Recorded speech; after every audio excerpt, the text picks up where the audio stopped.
Welcome to Shootin' It Straight with Stan. I am your host and fearless leader, Stan the Annuity Man, licensed in all 50 states. Happy to be here, happy to be alive, happy to be living in the United States of America, happy to have founded the Annuity Man, the #1 seller of annuities on the planet. I'm happy about that. You know why? We do it the right way. We sell contractual guarantees. We don't sell hypotheticals and theoreticals and projections and backtests, unicorns chasing the butterflies. We don't do that. We sell contractual guarantees only in the Will Do Not Might Do studio. Today's topic is a good one, and it leads into and dovetails into what I just said. I like the word dovetail. Dovetail is kind of a Southern word. It's like a Southernism. I need to pull that out. Like, where does dovetail come from? Today's topic, fear and greed loses to contractual and simple. I always tell people, if it sounds too good to be true, it is every single time. And if you're looking for the perfect product, eventually you will find a person that will tell you that they have it and they'll try to sell it to you. And then what happens is you've bought the dream, but you own the contractual realities. You're going to find out that all of that sales pitch nonsense, all of that pie in the sky stuff, all of that stuff that sounded too good to be true, all of that stuff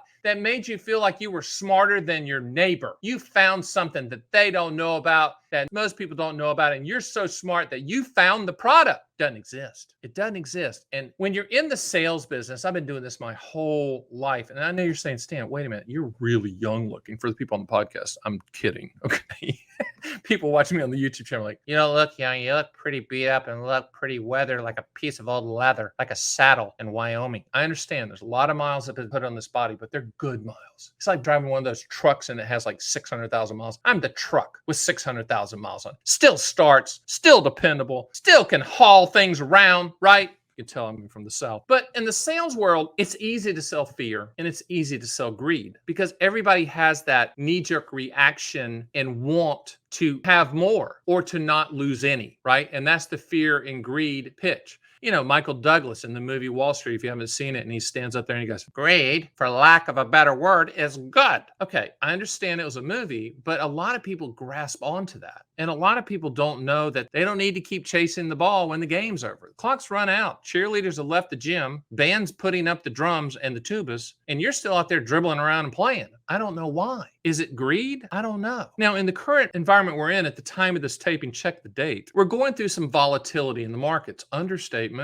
Things are pretty volatile. And people are saying, oh, I wish I'd have got out, or I wish I'd have remembered 2008, or I wish I wasn't in such risk. And I understand for the people out there that are yelling at the screen and the speakers going, it's going to come back because it always comes back because historically it comes back. My comment to that is for the people that are getting older, the coming back is a little bit shaky because we don't know how many good years we have. I was on the phone the other day with a good friend of mine. And at the time of this taping, I'm 58 and you're saying, wait a minute, Stan, there is no way someone is vibrant with that color in your face and you're so energetic. How are you 58? There's no way. Listen, if you cut me in half, you couldn't count the rings. Tree analogy. But the point is, I told my friend, I said, Ron, listen, man, I'm 58. I probably have 12 good years ahead of me based upon the mileage I put on my body. Or if I'm fortunate enough, more than that, 15 years or 17 years up to 75.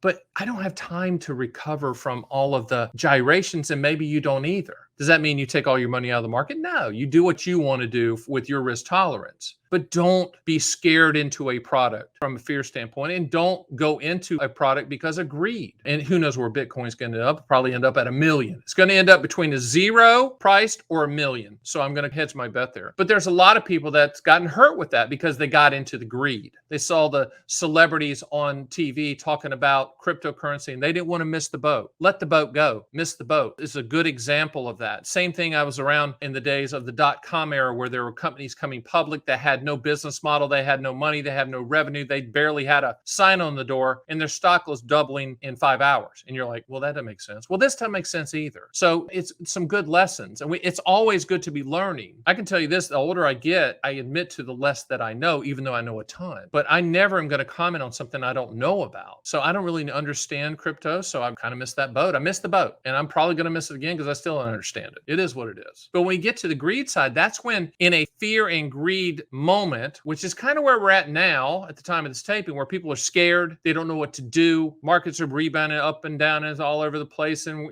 it's inflation and possible recession and blah, blah, blah. It scares them. But with that, they know that there's opportunity. So there's a fear and greed combination sell in some cases. A lot of annuities are sold like that. They're sold as fear and greed. Principal protection with market upside. Come on, you got to be smarter than that. I mean, these buffer annuities or index annuities, I have nothing against them. I have nothing against them at all. Sell a bunch of index annuities when they're appropriate and suitable and people understand what the realistic return expectations are from a historical data standpoint, not like back-tested juice numbers. But if it sounds too good to be true, it is every single time. I was on the phone with someone today and they had been pitched everything. And we started breaking down everything they had. Roth IRAs, non-qualified accounts, all of the things that they had and all of the things they've been pitched. And when you talk to us, when you go to theannuityman.com and you book a call, there's a 5% chance you get me because I'm in the queue. And when I'm available, I want to talk to you. I want to talk to the people. But a lot of times you're going to get my associates and they're smart as heck too because they've been trained by me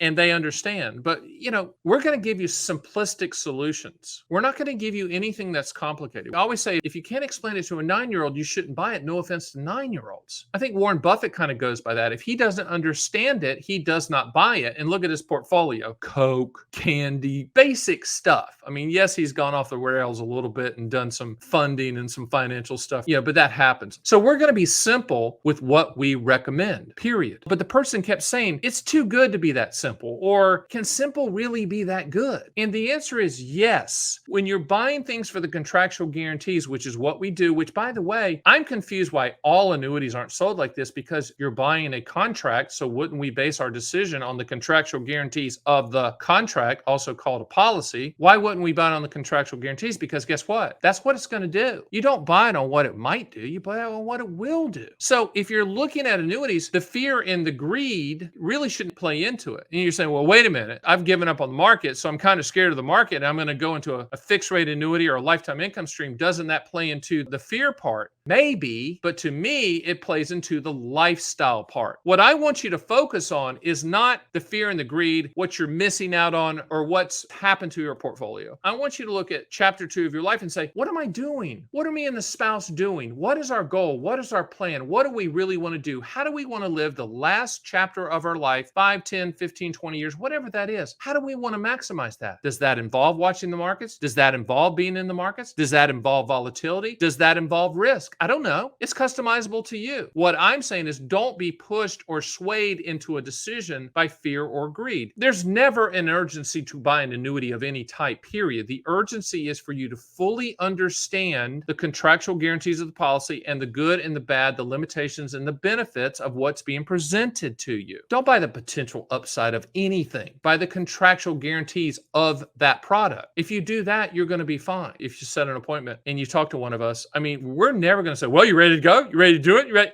No, we're going to give you enough information that you can make your own decision on your terms and on your time frame. And I back that up. I've written 7 books on this subject, published. There's tens and thousands of copies out there. If you go to my site currently at the time of this taping, I don't know how much longer we're going to do this because it's getting pretty expensive. We give away the books for free and send them to you in a gold Willy Wonka gold foil mailer. You'll be the talk of the town when it comes. But right now we're sending them out, but we're sending thousands out a month, and that's a big number. But I want people to be educated. And I'm writing my 8th book on annuities at the time of this taping. Hopefully by the time you hear this, you have it in your hands. That will be my 8th and final annuity book, by the way, because holy crap, there's a lot. I've covered a lot of ground here, but that's the reason I've done Stan the Annuity Man YouTube channel with over 600 videos, all educational, informative, non-salesy, to the point, factual annuity videos. And also the reason I do the Fun with Annuities podcast that comes out every Tuesday, because I want to educate people. I want to educate people on everything that's not annuity. A lot of my guests that come on, they're talking about their stock market portfolios or how they go about investing people's money, or if they're a fee-based planner or a long-term care specialist. I'm here to educate and entertain, education. And I'm hoping I'm doing that. I'm hoping that this is, it's fun to watch. You don't know where I'm headed. And by the way, if you haven't caught this yet, there's no script. This is just me taking a topic and with my 30 plus years of experience, just riffing it. I'm just one of those Southerners that can just talk forever. I am a cocktail party pro. I can talk to anybody. I can talk about anything, but with annuities, it comes down to fear and greed always loses to contractual and simple. If you just keep it contractual and simple when you're looking at annuities, you're going to win and you're going to be happy and you're going to be ecstatic with what you get. But always ask yourself two questions. What do you want the money to contractually do? When do you want those contractual guarantees to start? And use the acronym PILL that I came up with. P stands for principal protection. I stands for income for life. L stands for legacy. And the other L stands for long-term care or confinement care. PILL. If you don't need to contractually solve for one or more of those items in the PILL, then you do not need an annuity. And the PILL acronym completely wipes out the fear and greed. Principal protection, fear and greed. Income for life, fear and greed. Legacy and long-term care, fear and greed. Maybe fear a little bit on the long-term care, but that's just covering the base, right? You're just checking the box to make sure that you're covered there. That's not really a fear thing. So the way that you should look at annuities, the way the annuity industry should look at annuities, and the way that we look at annuities and are leading the way in the industry is contractual guarantees only. So don't fall for the fear and greed pitch. Fall or accept the contractual and simple presentation, not pitch, because pitch means we're going to try to close you. You're going to make your decision on your time frame, period. Do we want you as a client? Absolutely. But we want you as a client on your terms when you feel it's time to make the decision. So with that being said, thank you so much for joining me, and I will see you on the next Shootin' It Straight with Stan.